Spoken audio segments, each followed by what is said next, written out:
नमस्कार दोस्तों, स्वागत है एक बार फिर से बहुत ही शानदार और बहुत ही बेहतरीन वीडियो के साथ। तो इस वीडियो को ज़रूर देखिए। तो आज बात करेंगे हम महारानी द्रौपदी के बारे में। द्रौपदी महाभारत के अनुसार पांचाल देश के राजा द्रुपद की पुत्री थी। वह पंचकन्याओं में से एक थी जिन्हें क्षीरकुमारी कहा जाता था। कृष्ण ही यज्ञसेनी, महाभारती, शैलेंद्री, पांचाली, अग्निसूता आदि अन्य नामों से विख्यात थी। वह पांडुपुत्र युधिष्ठिर, भीम, अर्जुन, नकुल, सहदेव की पत्नी या भार्या हुआ करती थी। तो अभी बात करते हैं हम द्रौपदी के पूर्व जन्म के बारे में।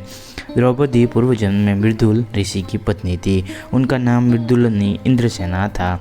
उनके पति की अल्पायु में मृत्यु उपरांत उसने अपने पति की पाने की कामना से तपस्या की। भगवान शंकर ने प्रसन्न होकर उनको वर देने की इच्छा की। उसने भगवान शंकर से 5 बार कहा कि वह सर्वगुण संपन्न पति चाहती है, जो सर्वोच्च धर्मवान, सबसे सुंदर, सर्वबलशाली, सर्वश्रेष्ठ धनुर्धर और सर्वश्रेष्ठ तलवार विद्या निपुण हो।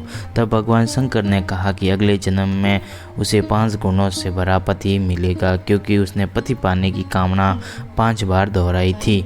सारे गुण एक और यह सर्वगुण संपन्न एक में संभव नहीं थे। तो हम बात करते हैं महाभारत में द्रौपदी के जन्म के बारे में। प्राचीन महाभारत के महाकाव्य महाभारत के अनुसार द्रौपदी का जन्म महाराजा द्रुपद के द्वारा गुरु द्रोणाचार्य से अपमान का बदला लेने हेतु कराए गए यज्ञ से उत्पन्न हुई थी। गुरु द्रोणाचार्य द्वारा महाराज द्रौपदी को बंदी बनाया जाना, इसके बारे में बात की जाए तो जब पांडव तथा कौरव राजकुमारों की शिक्षा पूर्ण हो गई थी तो उन्होंने द्रोणाचार्य को गुरु दक्षिणा देनी चाहिए। द्रोणाचार्य को द्रुपद के द्वारा किए गए अपमान का स्मरण हुआ। उन्होंने राजकुमारों से कहा कि राजकुमारों, यदि तुम गुरु दक्षिणा देना ही चाहते हो तो पांचाल नरेश द्रुपद को बंदी बनाकर मेरे सक्षम प्रस्तुत करो, यही तुम लोगों को गुरु दक्षिणा होगी। गुरुदेव के इस प्रकार कहने पर समस्त राजकुमार अपने अपने अस्त्र शस्त्र लेकर पांचाल देश की ओर चले गए। पांचाल पहुंचने पर अर्जुन ने द्रोणाचार्य से कहा कि गुरुदेव, आप अपने कौरवों को राजा द्रुपद से युद्ध करने की आज्ञा दीजिए। यदि वे द्रुपद को बंदी बनाने में असफल रहे तो हम पांडव युद्ध करेंगे। गुरु की आज्ञा मिलने पर दुर्योधन के नेतृत्व में कौरवों ने पांचाल पर आक्रमण कर दिया। दोनों पक्षों के मध्य भयंकर युद्ध होने लगा, किंतु अंत में कौरव परास्त होकर भाग निकले। कौरव को पलायन कर देख पांडवों ने आक्रमण आरंभ कर दिया। भीमसेन और अर्जुन के पराक्रम के समक्षम पांचाल नरेश सेना हार गई। अर्जुन ने आगे बढ़कर द्रुपद को बंदी बना लिया। गुरु द्रोणाचार्य के सक्षम ले आए। द्रुपद को बंदी के रूप में देखकर गुरु द्रोणाचार्य ने कहा, हे द्रुपद, अब तुम्हारे राज्य का स्वामी मैं हो गया हूँ। मैं तुम्हें अपना मित्र समझकर तुम्हारे पास आया था, किंतु तुमने मुझे अपना मित्र स्वीकार नहीं किया। अब बताओ, क्या तुम्हें मेरी मित्रता स्वीकार करते हो? द्रुपद ने लज्जा से सिर झुका लिया। अपनी भूल के लिए क्षमा याचना करते हुए बोले, हे द्रोण, आपने अपना मित्र न मानना मेरी भूल थी और उसके लिए अब मेरे हृदय में पश्चाताप है। मैं तथा मेरा राज्य दोनों ही आपके अधीन है। आपकी इच्छा हो वो करे।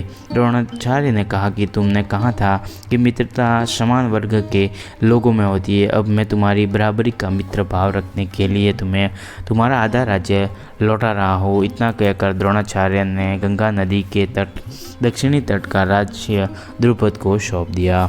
शेष को समय रख लिया।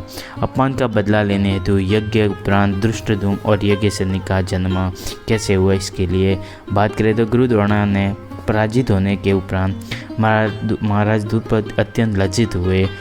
उन्हें किसी प्रकार से नीचा दिखाने का उपाय सोचने लगे। इसी चिंता के बाद होते हुए घूमने हुए कल्याणी नगर के ब्राह्मणों की बस्ती में जा पहुँचे। वहाँ उनकी भेंट ब्याज तथा उपयाज नामक महाकर्मकांडी ब्राह्मण भाइयों से हुई। राजा द्रुपद ने उनकी सेवा करने की प्रसन्न कर लिया। उनसे द्रोणाचार्य को मारने का उपाय पूछा। उनसे पूछे बड़े भाई याज ने कहा, उनके लिए आप एक विशाल यज्ञ का आयोजन करके अग्निदेव को प्रसन्न कीजिए, जिससे कि वे महान बलशाली पुत्र का वरदान दे देंगे। महाराज ने याज और उपयाज से कहे अनुसार यज्ञ करवाया। यज्ञ के उपरांत एक पुत्र का जन्म हुआ जो संपूर्ण आयुध तथा कवच कुंडल के युक्त था। एक जुड़वा कन्या उत्पन्न हुई जिसके नेत्र खिले हुए कमल के समान देवी प्यमान थे। भौएं चंद्रमा के समान वक्र थी तथा उस तेजस्वी अग्निपुत्र तेजस्वी कन्या का वर्ण थोड़ा श्यामल था। बालक का नाम दृष्टद्युम्न एवं बालिका का नाम द्रौपदी रखा गया।